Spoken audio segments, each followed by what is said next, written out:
Consejo de Ministros, junto a todo su gabinete, se encuentra en el Pleno del Congreso esperando recibir el voto de confianza, el voto de investidura por parte de los parlamentarios. Te lo estamos contando aquí en Conexión. Yo soy Jorge Rodríguez y estamos analizando también, atención, el estado de emergencia dispuesto por el Ejecutivo y también las medidas que ha encaminado el gobierno de José Gerí. Lo conversamos con Wilson Hernández, investigador de GRADE en temas de seguridad ciudadana. Señor Hernández, bienvenido a RPP, bienvenido a Conexión. ¿Qué tal? Buenas noches, ¿qué tal? Muchísimas gracias. Hemos tenido en nuestro país un sinnúmero de estados de emergencia y lamentablemente no han dado resultados si se trata de medidas solamente aisladas. Entonces, el estado de emergencia como tal, ¿con qué otras medidas se deben acompañar con el fin de hacerle frente a la inseguridad ciudadana? Sí, lo importante entender es que el estado de emergencia es siempre algo excepcional, no es una política permanente porque es irreal pensarlo así. Entonces, en este contexto de extorsiones, parece ser que es más una jugada política. El presidente no ha Mm. dado claridad de qué exactamente se va a hacer durante los estados de emergencia como para reducir las extorsiones. Eh, Además, es obvio, las extorsiones no se realizan en la calle, donde la presencia policial o militar es supuestamente disuasiva. Se hacen básicamente por WhatsApp. Las amenazas, por supuesto, son presenciales, pero ese es otro tipo, digamos, de modalidad que se puede simplemente bajar.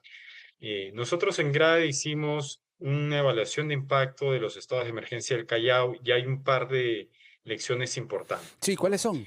De esta evaluación de impacto. Uno, reduce criminalidad, la redujo, una reducción muy pequeña y de corto plazo, una vez que la policía y los militares se retiraron, porque se acabó el estado de emergencia, el efecto se fue y la criminalidad regresó a su punto anterior. Mm. Bajó el miedo al crimen, muy poquito en realidad. En tercer lugar, lo que veíamos es que cuando hubo estado de emergencia en el Callao, los delincuentes se mudaron a otros distritos sin estado de emergencia. Y Claro. por último, la última lección de este estudio es que la gente castiga con menos confianza en las instituciones públicas. Entonces, ¿cómo traducimos esto al estado de emergencia actual? Básicamente, la conclusión es que tiene muy poca capacidad de éxito si es que no hay otras cosas que se pueden hacer y que no necesitan el estado de emergencia. Claro, ¿Como justo qué, por eso ejemplo? conversábamos hace unos Hay, instantes con Francis Allison, señor Hernández, el alcalde de Magdalena, y él nos mencionó, nos dejó una frase muy parecida a la suya. Nos decía, para hacer intervenciones allí donde, por ejemplo, se venden celulares robados, autopartes robadas, no se necesita estado de emergencia. Claro, ahora la gran pregunta es, ¿qué se necesita? Porque esa es la respuesta que no conocemos todavía los peruanos. Por favor, señor Hernández, quédese con nosotros. Vamos a escuchar mensajes importantes y vamos a analizar ese punto. Ya, o atención, es una buena medida. ¿Con qué otras iniciativas debe ser acompañada la misma? Vamos a analizarlo aquí en Conexión. Yo soy Jorge Rodríguez, me acompaña Wilson Hernández, investigador de GRADA en temas de seguridad ciudadana. Señor Hernández, entonces, más allá del estado de emergencia y su impacto mediático, ¿qué otras medidas deben acompañarla? Desde el Ejecutivo, por ejemplo, se ha determinado el tema del control de dos personas en una motocicleta, ¿correcto? También medidas en las cárceles, en los establecimientos penitenciarios. ¿Cómo observar estas iniciativas del Ejecutivo?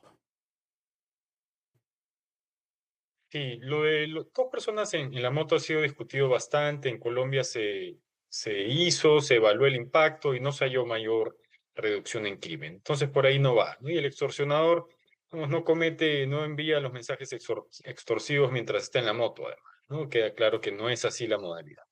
Ujú. Entonces hay que entender un poco cómo funciona, porque este es un negocio millonario para este grupo de personas. Sí. Entonces, una de las cosas centrales es tener datos para saber cómo está ocurriendo, modalidades, cobros, zonas donde aparece la extorsión.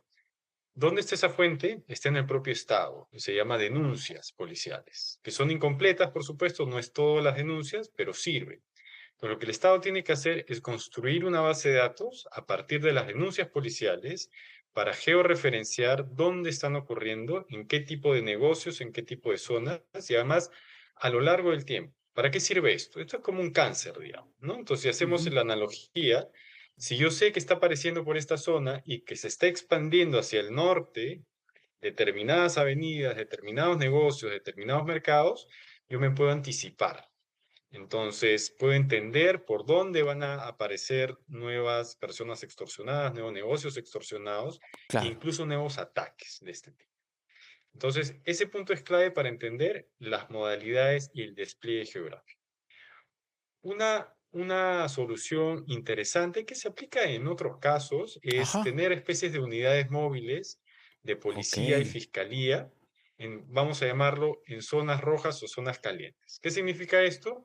Que se arma un equipo, policía, fiscalía, tengo la identificación de cuáles son los mercados o las zonas donde la extorsión es muy fuerte, está apareciendo o está creciendo, tipologías, y entonces armo operativos, informo a las personas, les doy soporte legal, les doy Mm. salida antes de que el problema aparezca. Claro, un Entonces trabajo esto conjunto, ¿no? implica meter al Articulado. sistema de justicia Claro. como algo más preventivo. Ujú, correcto. Y el tema de la inteligencia policial, ya para finalizar, señor Hernández, porque se ha hablado mucho, ¿no? De estrategia de inteligencia policial, de potenciar el tema de la inteligencia policial. ¿Cómo se puede lograr eso? Yo creo que a nivel general la inteligencia de la policía funciona bien cuando está bien articulada y bien planificada. Ujú. Entonces, la inteligencia se mueve en base a datos cuantitativos, como justamente los que yo les comentaba, y cualitativos, que son informantes, dónde se está vendiendo, dónde está apareciendo, qué banda se quebró, etcétera. ¿M?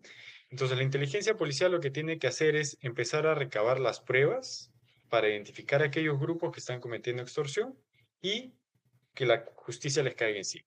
¿M? Ujú. Entonces, es un enfoque complementario pero que ya está mucho más focalizado en aquellos grupos que ya cometen la extorsión.